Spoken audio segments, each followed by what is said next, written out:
நீ வருவா என படத்தோட வெள்ளி விழாவை நம்ம டூரிங் டாக்கீஸ் ஆகஸ்ட் 25th அன்னைக்கு கொண்டாடுறோம். படக்குழுவினர் எல்லாருமே இதுல கலந்துக்கிறாங்க. சோ நீங்களும் இதுல கலந்துக்கணும்னு நினைச்சீங்கன்னா உங்க பேரோட கோட் NVE25 டைப் பண்ணி 9853298535 இந்த நம்பருக்கு வாட்ஸ்அப் பண்ணுங்க. தேர்ந்தெடுக்கப்படக்கூடிய 10 பேருக்கு விழாவுக்கான இன்விடேஷனை நாங்களே அனுப்புவோம். அன்பிற்குரிய டூரிங் டாக்கீஸ் ரசிகர்களுக்கு வணக்கம். டூரிங் டாக்கீஸ் சார்பிலே கடந்த சில வருடங்களாகவே வெப்சைட் ஒன்று இயங்கிக் கொண்டிருப்பது நீங்கள் எல்லோரும் அறிந்த விஷயம். அந்த வெப்சைட் இப்போ முழுமையாக மேம்படுத்தப்பட்டுள்ளது. தினமும் குறைந்தது 30க்கும் மேற்பட்ட பரபரப்பான சினிமா செய்திகள் அதிலே இடம்பெறுகின்றன. சினிமாவை பற்றி முழுமையாக நீங்கள் தெரிந்து கொள்ள உதவுகின்ற விதத்திலே அமைந்துள்ள வெப்சைட் இது. டூரிங் டாக்கீஸை பொறுத்த வரைக்கும் சினிமா பற்றிய எல்லா தகவல்களையும் அதில் நீங்கள் பார்த்து தெரிஞ்சுக்கிறீங்க. இந்த டூரிங் டாக்கீஸ் வெப்சைட்டில் அந்த தகவல்கள் எல்லாவற்றையும் நீங்கள் படித்து தெரிந்து கொள்ளலாம். அதனால் நாள்தோறும் தவறாமல் இந்த வெப்சைட்டை படித்து பாருங்கள். படித்து பார்த்துவிட்டு உங்களுடைய கருத்துக்களை பதிவிடுங்க. நன்றி, வணக்கம். Presenting you the Co-Beings Marine Collagen Powder. It has taurine, hyaluronic acid, vitamin A, C, E, biotin, as well as antioxidants like grape seed and green tea extracts. For glass or 100 ml of water, stir until uniform and consume immediately. Touring talkies ரசிகர்களுக்கு வணக்கம். வாங்க lunch நிகழ்ச்சிக்கு போகலாம்.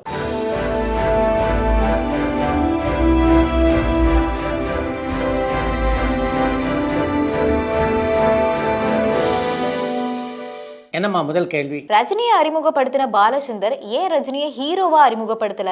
கலைஞானத்தை ஹீரோவா அறிமுகப்படுத்தினதுக்கு அப்புறமா தான் ரஜினிக்கு அந்த வாய்ப்பையே பாலச்சந்தர் கொடுத்தாரு. இதை பத்தி உங்களுடைய கருத்து என்னன்னு கரூர்ல இருந்து மோகன் கேட்டிருக்காங்க. அபூர்வராகங்கள் படத்திலே ரஜினிகாந்தை அறிமுகப்படுத்திய இயக்குனர் சிகரம் கே பாலச்சந்தர். அதற்கு பின்னாலே ரஜினிகாந்த் இல்லாமல் எடுத்த படங்கள்னா அது பட்டண பிரவேசம், அவளை பிடித்தான், நிழல் நிஜமாகிறது, மரோ சரித்திரா ஆகிய படங்கள் தான். இதில் எந்த படத்தில் ரஜினிகாந்தை கதாநாயகனாக கே பாலச்சந்தர் நடிக்க வச்சிருக்க முடியும் அப்படின்னு நீங்கள் நினைக்கிறீங்க? ரஜினிகாந்தை கதாநாயகனாக்குவதற்கு சரியான கதை அமையாததால் தான் அப்படிப்பட்ட ஒரு கதாபாத்திரத்தை ரஜினிக்கு அவர் கொடுக்கவில்லை. தொடர்ந்து ஃப்ளாப் கொடுத்துட்டு வந்த விக்ரம்க்கு தங்கலான் படம் தான் ஒரு மாற்றத்தை ஏற்படுத்தி கொடுத்துருக்குன்னு நான் நினைக்கிறேன். இதை பற்றி நீங்கள் என்ன நினைக்கிறீங்கன்னு KGFல இருந்து லிவிங்ஸ்டன் கேட்டிருக்காங்க. நீங்கள் குறிப்பிட்டிருப்பது உண்மைதான். நீண்ட இடைவெளிக்கு பின்னாலே விக்ரமுடைய பெயர் சொல்லுகிற மாதிரி ஒரு வெற்றி படம்னா அது தங்கலான் திரைப்படம் தான். சன் பிக்சர்ஸ் கூலி படத்துக்காக 120 நாள் கால் ஷீட் ரஜினிக்கு கொடுத்திருக்காங்கன்னு சொல்ற செய்தி உண்மைதானா? இந்த சங்கருடைய படத்துக்கு அப்புறமா கூலி படத்துக்கு தான் அதிகமான கால் ஷீட் ரஜினிகாந்த் கொடுத்திருக்காங்கன்னு சொல்றாங்க. அது மட்டும் இல்லாம இந்த கூலி படத்தை 2 பாகங்களா பிரிச்சு பொன்னியின் செல்வன் பார்ட் 1 பார்ட் 2 போட்ட மாதிரி போட வாய்ப்பு இருக்குன்னு சொல்றாங்களே, இதை பத்தி நீங்க என்ன நினைக்கிறீங்கன்னு கரூர்ல இருந்து திவ்யா கேட்டிருக்காங்க. கூலி திரைப்படத்துக்கு ரஜினி 120 நாட்கள் கால் ஷீட் கொடுத்திருக்க வாய்ப்பு இருக்கு. ஏன்னா லோகேஷ் கனகராஜனுடைய ஷூட்டிங் ஸ்டைல் அப்படி. ஹிந்தியில கமலினுடைய வளர்ச்சியை தடுக்கிறதுக்காக தான் அமிதாப் பச்சன் ரஜினியை ஹிந்தியில களமிறக்கினார்னு சொல்றாங்களே, அது உண்மையான? கரூர்ல இருந்து மோகன் கேட்டிருக்காங்க. உங்களுடைய கேள்வியிலே நீங்கள் குறிப்பிட்டிருப்பது ஒரு அழகான கற்பனை செய்தி. மிஷ்கின் எடுக்கக்கூடிய எல்லா படங்கள்லையுமே இங்கிலீஷ் படங்களினுடைய தழுவல் இருக்கு. இப்போ ட்ரெயின் எடுக்கிறாருல்ல, அது கூட murders of the Orient Express படத்தை மாதிரியே தான் இருக்குன்னு சொல்றாங்க. அதே மாதிரி அந்த படத்துல ஹீரோவோட மீசையும் தாடியும் வித்தியாசமா இருக்கும். இப்போ விஜய் சேதுபதியோட மீசை தாடியுமே வித்தியாசமா தான் இருக்கு. ஸோ அந்த murders of the Orient Express உடைய ஒஃபிஷியல் ரீமேக் தான் இந்த படமானு ஸ்ரீலங்கால இருந்து மதிஷாந்த் கேட்டிருக்காங்க.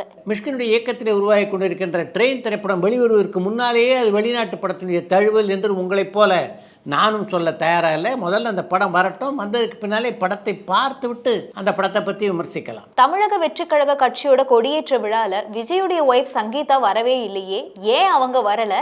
இவங்க 2 பேரும் ஒன்னா தான் இருக்காங்களா இல்ல பிரிஞ்சுட்டாங்களா? மறுபடியும் இவங்க எப்போ ஒன்னு சேருவாங்கன்னு ஸ்ரீலங்கால இருந்து திவ்யா கேட்டிருக்காங்க. விஜயும் அவருடைய மனைவி சங்கீதாவும் பிரிந்து விட்டார்கள் அப்படின்றத பற்றி இதுவரைக்கும் எந்த அதிகாரப்பூர்வமான தகவலும் இல்லை. அப்படி இருக்கும்போது அவர்கள் மீண்டும் சேருவார்களா என்ற கேள்விக்கு எங்க இடம் இருக்கு? எப்பெல்லாம் ரஜினிகாந்த் லைக்கா நிறுவனத்து கூட சேர்ந்து படம் பண்றாரோ அப்பெல்லாம் தியேட்டர்ல ஒரு சில இழுபறிகள் நடக்குது. இப்பவுமே அக்டோபர் 10ஆம் தேதி வேட்டையன் படமும் கங்குவா படமும் ஒன்னா ரிலீஸ் ஆகுது. கங்குவா படத்துக்காக இப்போவே தியேட்டரை அலோட் பண்ண ஆரம்பிச்சிட்டாங்க. ஆனா லைக்கா நிறுவனம் அமைதியாவே இருக்காங்க. லைக்கா நிறுவனம் ஏன் ரஜினிகாந்த் விஷயத்துல மட்டும் இப்படி பண்றாங்கன்னு மட்டக்களப்புல இருந்து மயூரன் கேட்டிருக்காங்க. ரஜினிகாந்தன் மீது உள்ள அதீத ஆர்வம் காரணமாக இப்படி ஒரு விமர்சனத்தை நீங்க வச்சிருக்கீங்க. மிகப்பெரிய பட்ஜெட்ல வேட்டையன் திரைப்படத்தை உருவாக்கி இருக்கின்ற லைக்கா புரொடக்ஷன்ஸ் நிறுவனத்தில் அந்த படத்தினுடைய வெளியீட்டில் அக்கறை செலுத்தாம இருப்பாங்களா? வடிவேலுக்கும் ராஜ்கிரனுக்கும் இப்பவும் நல்ல நட்பு இருக்கான்னு சென்னையில இருந்து சந்தனகுமார் கேட்டிருக்காங்க. வடிவேலுக்கும் ராஜ்கிரனுக்கும் இடையே எப்படிப்பட்ட பாசமான நட்பு இருக்கிறது என்பதை கலைஞர் 100 விழாவிலே நேரடியாக பார்க்கக்கூடிய வாய்ப்பு எனக்கு கிடைத்தது. அந்த காலகட்டத்தில் 2 பேருக்கும் மிகப்பெரிய சண்டை அப்படின்ற மாதிரி பல ஊடகங்கள் செய்திகள் வெளியிட்டு கொண்டிருந்தன. அதெல்லாம் இல்லை அப்படின்னு எடுத்து சொல்வதற்காகத்தான் அந்த விழாவிலே அவள் கட்டிப்பிடித்து கொண்டிருக்கிற மாதிரி 2-3 புகைப்படங்களை நம்முடைய கம்யூனிட்டிலேயே வெளியிட்டோம். அதற்கு பின்னாலே அந்த படங்கள் பல வலைதளங்களில் உலா வந்ததை நீங்களே பார்த்துருப்பீங்க. மழை பிடிக்காத மனிதன் ஏன் ஃப்ளாப் ஆச்சுன்னு கோயம்புத்தூர்ல இருந்து அஜய் கேட்டிருக்காங்க. மழை பிடிக்காத மனிதன் படத்தை நீங்கள் பார்த்தீங்களா இல்லையா அப்படின்னு எனக்கு தெரியல. படத்தை பார்த்துருந்தீங்கன்னா நிச்சயமாக இப்படி ஒரு கேள்வியை கேட்டிருக்க மாட்டீங்க. இந்த ப்ரீமியம் மெம்பர்ஷிப் இந்தியாவில் இருக்கிறவங்களுக்கு மட்டும்தானா? ஏன்னா நான் ஃபாரினில் இருக்கேன், எனக்கு ஜாயின்கிற பட்டனே காட்டலை. எப்படி ஃபாரினில் இருக்கிறவங்களும் ப்ரீமியரில் மெம்பர்ஷிப் வாங்குறது அப்படின்னு பாஸ்டன்ல இருந்து மதிஷாந்த் கேட்டிருக்காங்க. ப்ரீமியம் மெம்பர்ஷிப்பை பொறுத்த வரைக்கும் அது உலகம் முழுமைக்கானது தான். அப்படி இருக்க யூஎஸ்ஏல இருக்க உங்களுக்கே அந்த ஜாயின் பட்டன் வரல அப்படின்னு எனக்கு தெரியல. நம்முடைய தொழில்நுட்ப கலைஞர்களிடம் அதை பற்றி பேசிட்டு உங்களுக்கு நான் தகவல் தெரிவிக்கிறேன். எம்ஜிஆரை எந்த டைரக்டரும் ரிஸ்க் எடுக்க வைக்கவே இல்லையான்னு சென்னையில இருந்து சந்தனகுமார் கேட்டிருக்காங்க. பாசம் என்ற ஒரு படத்தில் டிஆர் ராமண்ணா எம்ஜிஆரை நடிக்க வைத்திருந்தா நீங்கள் அந்த படத்தை பார்த்தீங்களா இல்லையா அப்படின்னு எனக்கு தெரியல. டிஆர் ராமண்ணா என்ற இயக்குனர் மீது நம்பிக்கை வைத்து எம்ஜிஆர் ரிஸ்க் எடுத்த படம் தான் பாசம். வேட்டையன் அண்ட் கங்குவா படம் கிளாஷ் ஆகிறத பத்தி உங்களுடைய கருத்து என்னன்னு சென்னையில இருந்து கௌஷிக் கேட்டிருக்காங்க. வேட்டையன் திரைப்படத்தோடு கங்குவா வெளிவருவதை அந்த படத்துடைய தயாரிப்பாளர் தவிர்த்திருக்கலாம் அப்படின்றது தான் என்னுடைய எண்ணம். இயக்குனர் பாரதி ராஜா அறிமுகப்படுத்தின பெரும்பாலான ஹீரோயின்ஸ்னுடைய பேர் ஆர்ல தான் ஸ்டார்ட் ஆகுது. ரேவதி, ராதிகா, ராதா. ஏன் ஆர்லயே ஸ்டார்ட் ஆகுற மாதிரி ஹீரோயின்ஸ்க்கு ஒரு பேர் வைக்கிறாரு? இதுக்கு ஏதாவது ஸ்பெசிஃபிக்கா ரீசன் இருக்கான்னு நியூஜெர்சில இருந்து இளமாறன் கேட்டிருக்காங்க. பாரதி ராஜா அறிமுகப்படுத்திய முதல் புதுமுக நாயகின்னா அது ராதிகா தான். ராதிகா கதாநாயகியா நடித்த கிழக்கே போகிற திரைப்படம் 1 வருடம் ஓடி மிகப்பெரிய சாதனையை படைத்தது. அந்த சென்டிமெண்ட் காரணமாகவோ என்னவோ தான் அடுத்தடுத்து அறிமுகப்படுத்திய எல்லா கதாநாயகனுடைய பெயர்களும் ஆர் அப்படின்ற எழுத்திலே தொடங்க வேண்டும் என்று பாரதி ராஜா விரும்பினார். அதன் காரணமாகத்தான் பாரதி ராஜாவுடைய கதாநாயகர்கள் பலருடைய பெயர்கள் ஆர் என்ற எழுத்திலே தொடங்கின. இந்தியன் 2 படம் தோல்வியை பார்த்ததுக்கு அப்புறமா இந்த பார்ட் 2 எடுக்கக்கூடிய இயக்குனர்களுக்கு இது ஒரு பாடமாவோ இல்லை ஒரு பயமா இருக்குமான்னு சிவசங்கர் கேட்டிருக்காங்க. 2ஆம் பாகம் எடுக்கப்பட்ட எத்தனை படங்கள் வெற்றி பெற்றிருக்கின்றன? அதையெல்லாம் பாடமாக வைத்துக்கொண்டு இப்போ இருக்கின்ற இயக்குனர் 2ஆம் பாகத்தை எடுக்கக்கூடாதா என்ன? தனுஷ் ஒரு பவர்ஃபுல்லான போலீஸ் கெட்டப்ல ஏன் இன்னும் நடிக்கலன்னு சரளமேடுல இருந்து கார்த்திக் கேட்டிருக்காங்க. தனுஷுக்கு இப்போது 40 வயதான் ஆகிறது. இன்னும் 1 இல்லை 10 போலீஸ்காரர் மேடங்களில் அவர் நடிக்கலாம். அதற்கான காலம் இருக்கிறது. Old veteran movie miss Malini படத்தை எங்க தேடியுமே எனக்கு கிடைக்கல. அது ஒரு நல்ல படம், அந்த படத்தை எங்க பார்க்கலான்னு சொல்லுங்க சார்னு ரஃபி கேட்டிருக்காங்க. மிஸ் மாலினி திரைப்படம் தமிழ் சினிமாவுடைய மிக முக்கியமான இயக்குநரில் ஒருவரான கே ராம்நாத்தினுடைய இயக்கத்திலே உருவான படம். ஜெமினி நேசன், ஜாபர் சீதாராமன் ஆகியோர் திரையுலகிலே அறிமுகமான முதல் படம்னா அது மிஸ் மாலினி திரைப்படம் தான். அந்த படத்திலே கதாநாயகியாக நடித்திருந்தவர் இன்றைய இந்திய சினிமாவின் மிக முக்கியமான கதாநாயகியான ரேகாவுடைய தாயாரான புஷ்பவல்லி. மிஸ் மாலினி படத்தில் ஒரு சின்ன கதாபாத்திரத்தை நடித்த ஜெமினி நேசன் மேலே அந்த படத்தினுடைய கதாநாயகியான புஷ்பவல்லிக்கு காதல் பிறந்தது. அதன் காரணமாகத்தான் ரேகா பிறந்தார். ஜெமினியினுடைய தயாரிப்பான மிஸ் மாலினியை படத்தை பொறுத்த வரைக்கும் அதுக்கு இன்னொரு கூடுதல் சிறப்பு உண்டு. அதற்கு கதை எழுதியவர் ஆர்.கே. நாராயணன் என்பதுதான் அது. மிஸ் மாலினி திரைப்படம் ஓடிடி தளத்திலும் இல்லை,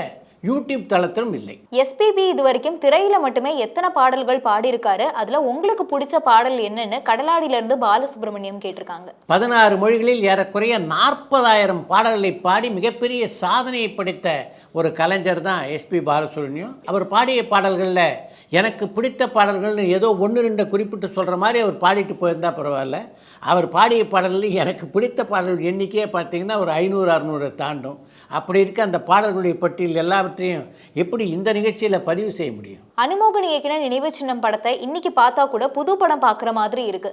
அவ்வளவு அருமையான படத்துக்கு அப்புறமா வேற ஏதாவது படம் அவர் இயக்கினாரான்னு குவைத்துல இருந்து அமிர்தேஸ்வரன் கேட்டிருக்காங்க. அனுமோகன் இயக்கத்திலே உருவான 2வது திரைப்படம் தான் பிரபு கதாநாயகனாக நடித்த நினைவு சின்னம் என்ற திரைப்படம். அதற்கு முன்னாலே மோகன், ரேகா, அமலா ஆகியோர் நடித்த இது ஒரு தொடர்கதை என்ற படத்தை இயக்கியிருந்தார் அனுமோகன். அந்த 2 படங்களை தொடர்ந்து அவர் இயக்கிய படம்னா அது மேட்டுப்பட்டி மிராசு என்ற திரைப்படமும் அண்ணன் என்ற திரைப்படமும். தக்லீஃப் படத்துக்கு அப்புறமா மணிரத்னமும் கமலஹாசனும் இணைஞ்சு பண்ணக்கூடிய அடுத்த படம் என்னன்னு சென்னையில இருந்து சிவா கேட்டிருக்காங்க. நீங்க சொல்லியிருக்கிற மாதிரி எந்த ப்ராஜெக்டும் இதுவரைக்கும் உறுதி செய்யப்பட்டதாக எனக்கு தெரியல. 2.0, தர்பார், நாய் சேகர் ரிட்டர்ன்ஸ், சந்திரமுகி 2, இந்த இந்தியன் 2 இந்த படங்களினுடைய வணிக ரீதியான வீழ்ச்சி தான் லைக்கா ப்ரொடக்ஷனுடைய வீழ்ச்சிக்கு காரணமா இருக்குன்னு நான் நினைக்கிறேன். இதை பத்தி நீங்க என்ன நினைக்கிறீங்கன்னு சென்னையில இருந்து கார்த்திக் கேட்டிருக்காங்க. பொருளாதார ரீதியாக லைக்கா ப்ரொடக்ஷன்ஸ் நிறுவனத்துக்கு ஒரு சிறு தடுமாற்றம் ஏற்பட்டதென்றால் அதுக்கு முக்கியமான காரணம் சந்திரமுகி 2, நாய் சேகர், லால் சலாம் போன்ற படங்களுடைய தோல்விதான்.